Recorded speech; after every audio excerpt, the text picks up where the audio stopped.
The Lives of the Saints by Father Alban Butler. April 27th. Saint Zita of Lucca. She was born in the beginning of the 13th century at Monsagradi, a village near Lucca in Italy. She was brought up with the greatest care in the fear of God by her poor virtuous mother, whose early and constant attention to inspire the tender heart of her daughter with religious sentiments seemed to find no obstacles, either from private passions or the general corruption of nature. So easily were they prevented or overcome. Zita had no sooner attained the use of reason and was capable of knowing and loving God than her heart was no longer able to relish any other object, and she seemed never to lose sight of him in her actions. Her mother reduced all her instructions to 2 short heads and never had occasion to use any further remonstrance to enforce her lessons than to say, "This is most pleasing to God, this is the divine will," or "that would displease God." The sweetness and modesty of the young child charmed everyone who saw her. She spoke little and was most assiduous at her work, but her business never seemed to interrupt her prayers. At 12 years of age, she was put to service in the family of a citizen of Lucca called Fatinelli, whose house was contiguous to the church of St. Frigidian. She was thoroughly persuaded that labor is enjoined all men as a punishment of sin and as a remedy for the spiritual disorders of their souls, and far from ever harboring in her breast the least uneasiness or expressing any sort of complaint under contradictions, poverty, and hardships, and still more from ever entertaining the least idle, inordinate, or worldly desire, she blessed God for placing her in a station in which she was supplied with the most effectual means to promote her sanctification, by the necessity of employing herself in penitential labor and of living in a perpetual conformity and submission of her will to others. She was also very sensible of the advantages of her state, which afforded all necessaries of life, without engaging her in the anxious cares and violent passions by which worldly persons who enjoy most plentifully the goods of fortune are often disturbed, whereby their souls resemble a troubled sea, always agitated by impetuous storms, without knowing the sweetness of a true calm. She considered her work as an employment assigned her by God, and as part of her penance, and obeyed her master and mistress in all things as being placed over her by God. She always rose several hours before the rest of the family, and employed in prayer a considerable part of the time which others gave to sleep. She took care to hear Mass every morning with great devotion before she was called upon by the duties of her station, in which she employed the whole day with such diligence and fidelity that she seemed to be carried to them on wings, and studied, when possible, to anticipate them. Notwithstanding her extreme attention to her exterior employments, she acquired a wonderful facility of joining with them almost continual mental prayer, and of keeping her soul constantly attentive to the divine presence. Who would not imagine that such a person should have been esteemed and beloved by all who knew her? Nevertheless, by the appointment of divine providence, for her great spiritual advantage, it fell out quite otherwise, and for several years she suffered the harshest trials.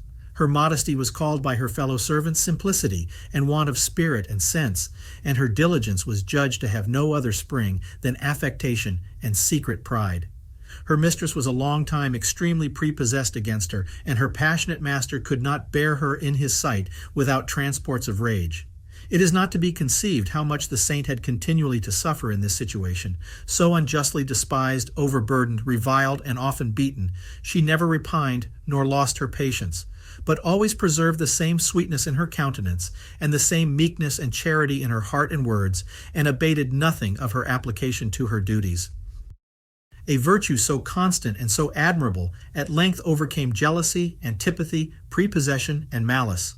Her master and mistress discovered the treasure which their family possessed in the fidelity and example of the humble saint, and the other servants gave due praise to her virtue. Zita feared this prosperity more than adversity, and trembled lest it should be a snare to her soul, but sincere humility preserved her from its dangers, and her behavior, amidst the caresses and respect shown her, continued the same as when she was ill-treated and held in derision.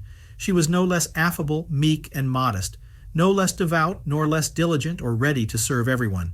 Being made housekeeper, and seeing her master and mistress commit to her, with an entire confidence, the government of their family and management of all their affairs, she was most scrupulously careful in point of economy, remembering that she was to give to God an account of the least farthing of what was entrusted as a depositum in her hands, and though head servant, she never allowed herself the least privilege of exemption in her work on that account.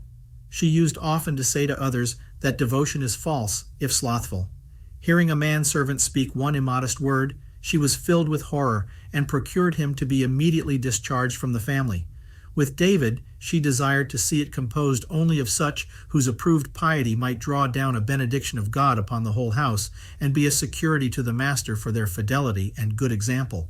She kept fast the whole year, and often on bread and water, and took her rest on the bare floor, or on a board. Whenever business allowed her a little leisure, she spent it in holy prayer and contemplation in a little retired room in the garret, and at her work repeated frequently ardent ejaculations of divine love, with which her soul appeared always inflamed. She respected her fellow servants as her superiors. If she was sent on commissions a mile or two in the greatest storms, she set out without delay, executed them punctually, and returned often almost drowned without showing any sign of reluctance or murmuring. By her virtue she gained so great an ascendant over her master that a single word would often suffice to check the greatest transports of his rage, and she would sometimes cast herself at his feet to appease him in favor of others. She never kept anything for herself but the poor garments which she wore. Everything else she gave to the poor. Her master, seeing his goods multiply, as it were, in her hands, gave her ample leave to bestow liberal alms on the poor, which she made use of with discretion, but was scrupulous to do nothing without his express authority. If she heard others spoken ill of, she zealously took upon her their defense and excused their faults. Always when she communicated, and often when she heard Mass, and on other occasions, she melted in sweet tears of divine love. She was often favored with ecstasies during her prayers. In her last sickness, she clearly foretold her death, and having prepared herself for her passage by receiving the last sacraments, and by ardent sighs of love, she happily expired on the 27th of April in 1272, being 60 years old.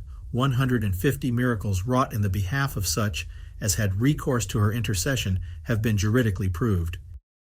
Her body was found entire in 1580 and is kept with great respect in St. Frigidian's Church, richly enshrined. Her face and hands are exposed naked to view through a crystal glass. Pope Leo X granted an office in her honor. The city of Lucca pays a singular veneration to her memory.